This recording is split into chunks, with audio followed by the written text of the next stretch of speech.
On February 26, 1974, Carignan was charged with first-degree assault and kidnapping related to the attack on Mary Townsend.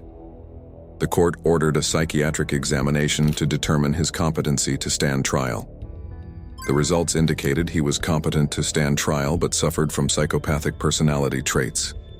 On December 18, 1974, Carignan pleaded guilty to first-degree assault and kidnapping. He was sentenced to 5 to 15 years in prison. But while awaiting transfer to prison, he escaped custody on January 8, 1975, along with 9 other inmates. All 10 were recaptured by sheriff's deputies, except for Carignan. He was captured near Longview, Washington on January 10, 1975. While incarcerated, Carignan submitted to hypnosis therapy as a form of treatment. He was returned to Minnesota on July 21, 1975, and was transferred to the Stillwater State Prison. In 1976, his attorney petitioned for a new trial based on Carignan's claim that he was coerced into pleading guilty. The petition was denied. Another attempt for a new trial in 1980 was also unsuccessful. Release and later life.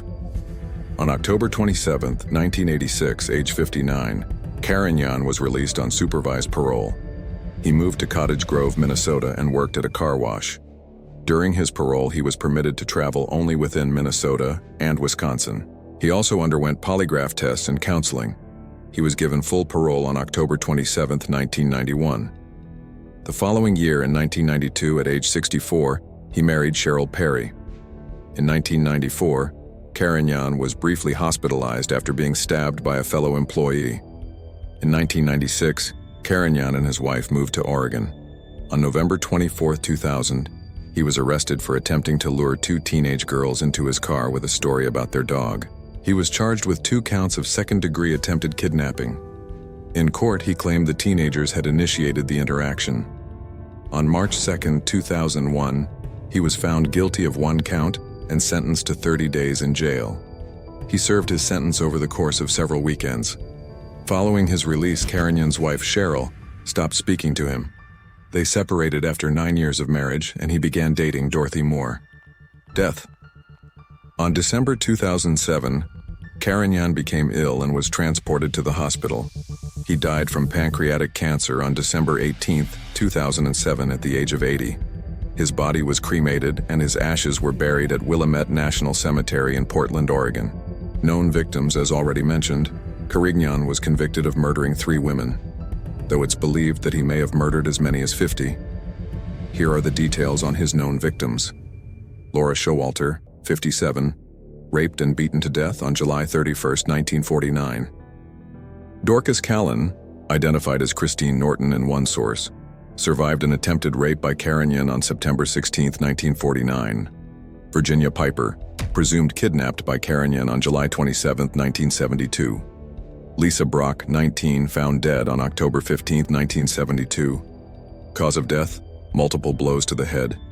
Kathy Sue Miller, 15, found dead on May 1, 1973. Cause of death, multiple hammer blows to the head.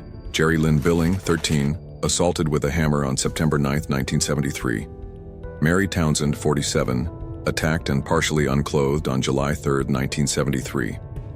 Possible victims between 1969 and 1974, Carignan lived in a house in Everett, Washington, located just south of a mobile home park. Between 1972 and 1974, there were 12 missing persons from the mobile home park.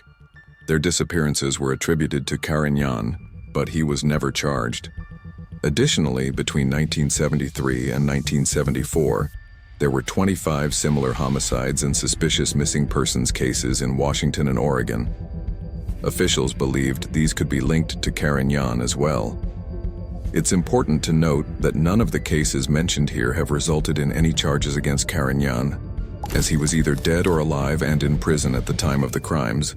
It's possible that the actual number of his victims is much higher than what is known. Carignan was suspected to have used his knowledge of juvenile delinquency, having worked with troubled youth and as a prison guard, to target underage girls. His preference was for victims between the ages of 13 and 17. He used a variety of methods to lure his victims, including pretending to be a photographer, offering paid modeling opportunities, advertising jobs through newspaper want ads, and approaching hitchhikers. When capturing his victims, he typically threatened them with a hammer. Physical evidence.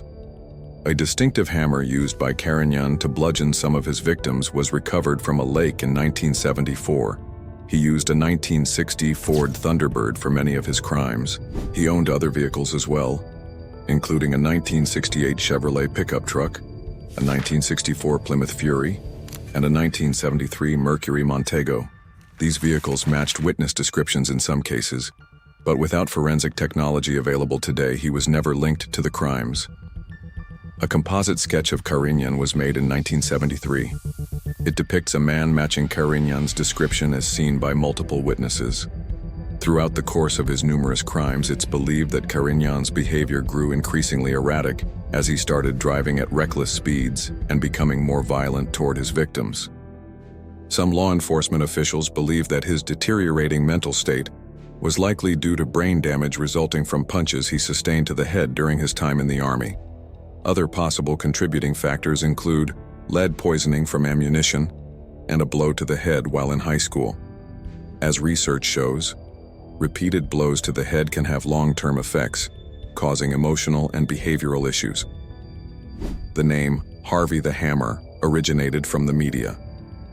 While he was called the want-ad rapist or the want-ad killer, by others the name Harvey the Hammer stuck. Nickname origins. While Carignan had several nicknames, how exactly did he earn them?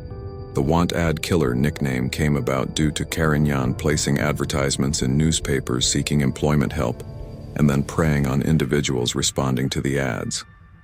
There seems to be some confusion regarding the origin of the Hammer moniker. Some sources claim it was derived from his habit of carrying a hammer in his glove box and threatening people with it.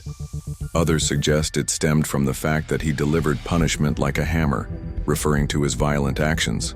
However, it's believed that this is incorrect, as one of his convictions was for first-degree assault and kidnapping in the brutal attack on Mary Townsend. According to the prosecutor, the name Harvey the Hammer arose from the ferocity with which he struck his victims, delivering powerful blows like those of a hammer. Nonetheless, it's important to acknowledge the speculative nature of these explanations, as concrete evidence to support any particular theory is currently unavailable. If you find this case interesting and want to learn about others like it, be sure to check out the series Worst of the Worst for in-depth coverage of famous serial killers. Thank you for watching. Stay safe, and remember, evil doesn't always hide its face.